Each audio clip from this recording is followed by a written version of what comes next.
जय हिंद दोस्तों। आज हम पढ़ेंगे बोर परमाणु मंडल। क्या बोर परमाणु मंडल केमिस्ट्री में, ठीक है। तो आइए बता देते हैं आपको बोर परमाणु मंडल क्या होता है। उन्होंने बताया था कि जो न्यूक्लियस के चारों तरफ इलेक्ट्रॉन घूमता रहता है और नाभिक में क्यों नहीं गिरता। न्यूक्लियस जो होता है एटम का, जो कोई न्यूक्लियस है एटम का, ठीक है, इस प्रकार से किसी का है, इसमें जो है क्या उसके ऊर्जा स्तर है, क्या है उसके ऊर्जा स्तर है, ठीक है। इस प्रकार से ये इलेक्ट्रॉन जो है इस प्रकार से चारों तरफ घूमता रहता है, इस प्रकार से चारों तरफ घूमता रहता है,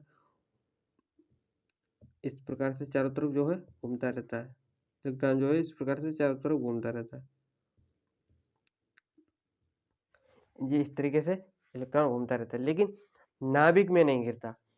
तो इसको समझाने के लिए उन्होंने जो रदरफोर्ड का जो परमाणु मंडल था, रदरफोर्ड के परमाणु मंडल पर रेडिएशन के क्वांटम थ्योरी का लागू कर दी। क्या कर दी? रेडिएशन की क्वांटम थ्योरी जो है कर दी, ठीक है।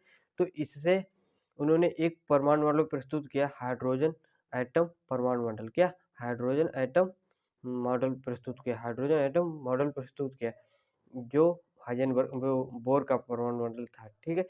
इन्होंने बताया था जो इलेक्ट्रॉन होता है एक वृत्तीय पथ में, कहाँ? एक वृत्तीय पथ, मतलब वृत्तीय पथ क्या होता है? गोलाकार। गोलाकार मतलब वृत्तीय पथ में ही जो है घूमता है। इलेक्ट्रॉन कहाँ घूमता है? एटम के जो है वृत्तीय पथ में ही घूमता है, ऑर्बिट के एक इसको क्या कहते हैं? ऑर्बिट कहते हैं। क्या कहते हैं? ऑर्बिट कहते हैं, ठीक है।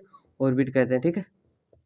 ऑर्बिट, ऑर्बिट में जो है वृत्तीय पथ में ही घूमता है। क्या? वृत्तीय पथ में घूमता है। जब इलेक्ट्रॉन घूमता है तो ना तो ऊर्जा उत्सर्जित होती है, ना ही अवशोषित होती है। क्या होती? ना ही ऊर्जा अवशोषित होती है, ना ही उत्सर्जित होती है, ठीक है। एक पॉइंट क्लियर हो गया। और दूसरा पॉइंट उन्होंने बताया था कि जो इलेक्ट्रॉन होता है, जो इलेक्ट्रॉन होता है वो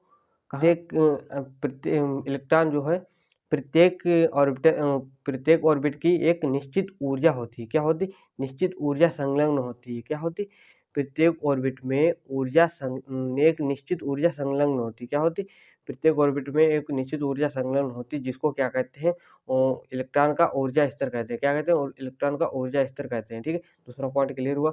और तीसरे पॉइंट में इन्होंने बताया था कि तीसरे पॉइंट में इन्होंने यह बताया था कि इलेक्ट्रॉन केवल उन्हीं कक्षा में घूम सकता है, उन्हीं ऑर्बिट में घूम सकता है जिनका कोणीय संवेग, क्या हो? कोणीय संवेग। इलेक्ट्रॉन उन्हीं कक्षा में घूम सकता है जिनका कोणीय संवेग कितना हो? h/2π हो। कितना हो? h/2π हो। क्या हो? h/2π। इन्होंने बताया था कि इलेक्ट्रॉन उन्हीं ऑर्बिट में घूम सकते हैं जिनका क्वांटम वो h/2π कोणीय संवेग होना चाहिए, ठीक है।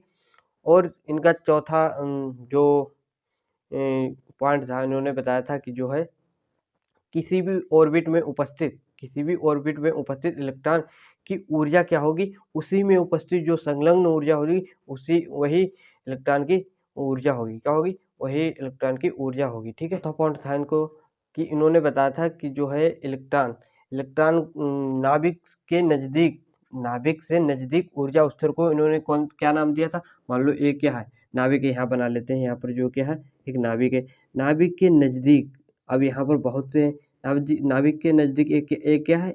ये ऊर्जा स्तर, इसको क्या नाम दिया था? इन्होंने के नाम दिया था।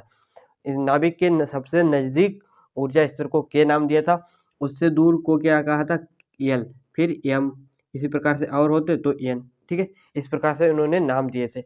इनकी कुछ कमियां भी रह गई, कमियां भी आप हम बोल दे रहे हैं, लिखने में ज़्यादा समय जाता है इसलिए हम ऐसे ही बता देते हैं।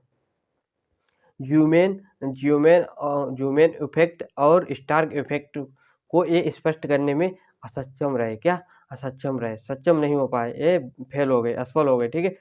और किसी भी एटम का जो है इलेक्ट्रॉन विन्यास निकालने के संबंध में कोई भी इसमें जो है इनके मॉडल में कोई जानकारी नहीं मिलती है, ठीक है। इनके अनुसार बताया गया कि जो इलेक्ट्रॉन का वेग और स्थिति एक साथ हम निर्धारित कर सकते हैं, पता लगा सकते हैं, इलेक्ट्रॉन की स्थिति और वेग का पता लगा सकते हैं। लेकिन हाइजेनबर्ग का जो सिद्धांत है, अनिश्चितता का सिद्धांत, उसमें हाइजेनबर्ग ने बताया कि किसी भी गतिमान कण का, मतलब गतिमान कण क्या?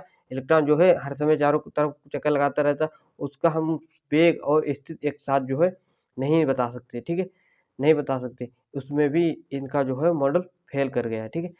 तो आई होप इतना आपको पसंद आया होगा वीडियो। तो मिलते हैं नई क्लास के साथ, तब तक के लिए जय हिंद।